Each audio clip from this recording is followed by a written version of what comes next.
friends, thank you very much, and I'm very honoured to receive that award.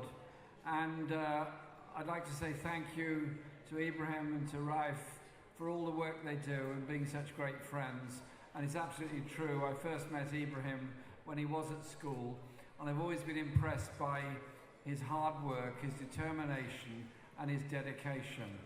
And when I say to school groups that I meet, whatever you do in life, do well, but put something back into society and back into our community that future generations might benefit.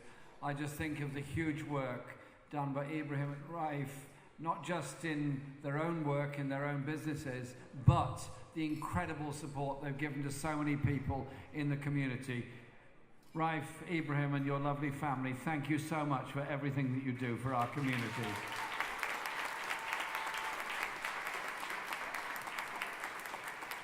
And thank you for that award, and it's nice that Laura, my wife, is here this evening, and I just say, muchísimas gracias para todos, mi amor, Larita.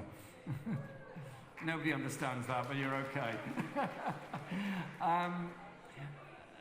CEFTUS was formed in order to ensure that there was a space and a place for discussion of the community in this country, as well as issues facing people across the Middle East. And I want to start by just saying thank you to the Turkish and the Kurdish communities all across this country for the incredible contribution they make in the work they do, in the businesses that they found, the jobs that they create through doing that, and the huge effort they put into supporting our community in public life in very many ways.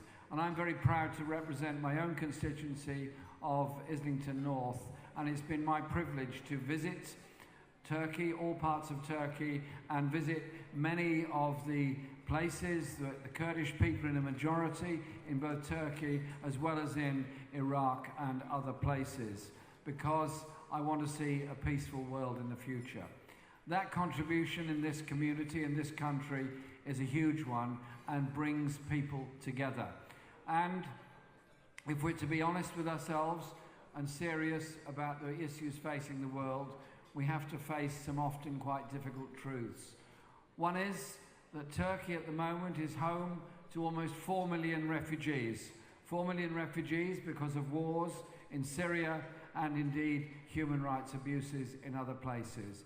And I just say, as a human rights campaigner, as somebody that spent my life arguing about human rights and justice, thank you to the people of Turkey, all the people of Turkey, for the hand of friendship you give to those that have lost their homes because of war and conflict in other parts of your region. Thank you for what you do.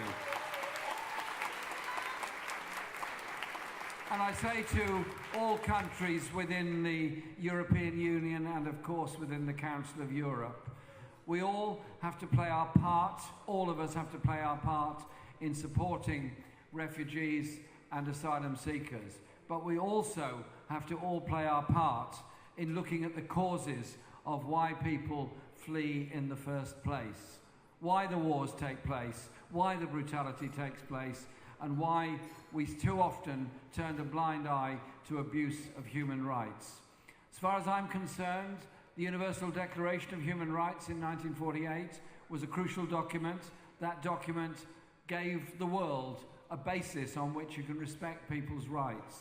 The European Convention on Human Rights, which predates the European Union, established the European Convention on Human Rights and the European Court of Human Rights. And whatever happens over Brexit, I am absolutely and utterly determined that my party, our government, I hope in the future, will remain fully and absolutely committed to the Convention on Human Rights and the Charter of Fundamental Rights all across this continent.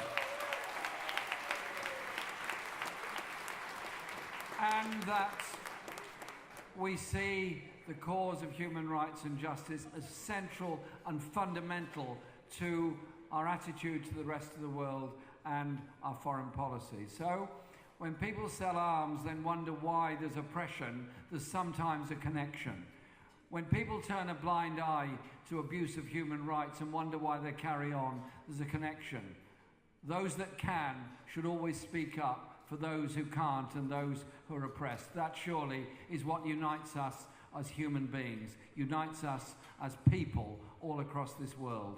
And so I want to say to all of you that work within CEFTUS in the different communities, thank you for giving that space for that discussion about the role of Armenian people, about Kurdish people within Turkey, about the awful situation of the war in Syria and the problems of Palestine and Israel relations and all across the region. Every conflict eventually has to be solved by a political solution. Sadly, the failure to solve conflicts means thousands die on the way to getting that political solution. What CEFTUS does, what we do, is open up that space for that peaceful debate and discussion. And by recognizing the rights of each to their own identity, their language, and their own right to life, then we can avoid those conflicts of the future and save those lives of the future. That surely is what we're about and what brings us all together. The great poet that I want to quote to you in conclusion of what I'm saying tonight said something very profound. Nazim Hikmet's poem, "Come and Stand at Every Door." Somebody I want to quote to you this evening. He said this: "All that I ask is that for peace, you fight today, so that the children of this world may live and grow and laugh and play."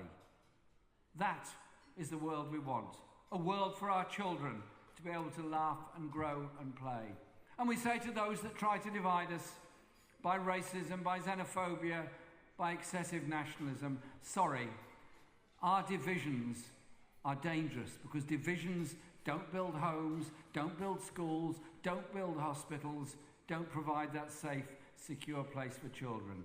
Thank you, Ibrahim, for what you do. Thank you, CEFTUS, for what you do, bringing people together. Thank you to all the communities for all you do in this country united in our diversity, united in our desire to live in a peaceful and just world. Thank you for the award. I'm honoured to be here this evening.